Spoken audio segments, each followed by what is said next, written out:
ഒരു സംശയം ചോദിച്ചു വിട്ടു. മൂക്ക് കുത്തുന്നതിന്റെ വിധി എന്താണെന്ന് ശാഫിഈ മദ്ഹബിലെ ആധികാരിക ഗ്രന്ഥമാണ് ഇമാം ഇബ്നു ഹജറുൽ ഹൈതമി റഹിമഹുല്ലാഹ് അവിടുന്ന് രചിച്ചിട്ടുള്ള തുഹ്ഫത്തുൽ മുഹ്താജ് എന്ന ഗ്രന്ഥം. ആ ഗ്രന്ഥത്തിൽ വളരെ വ്യക്തമായി രേഖപ്പെടുത്തിയിട്ടുണ്ട്. മഹാനായ സൈനുദ്ദീൻ മഖ്ദൂം റളിയല്ലാഹു അൻഹു തുഹ്ഫയിൽ പറയുന്നുണ്ട്.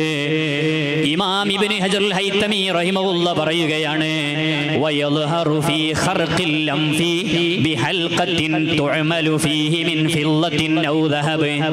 സ്വർണം കൊണ്ടോ വെള്ളി കൊണ്ടോ മൂക്കിന് ദ്വാരമുണ്ടാക്കിയിട്ട് വട്ടക്കണ്ണികളോ മറ്റോ മൂക്കിൽ ഇടുന്നത് അന്നഹു ഹറാമുൻ മുത്ലഖ, അത് നിരുപാധികം നിഷിദ്ധമാണ്, അത് ഹറാമാണ്.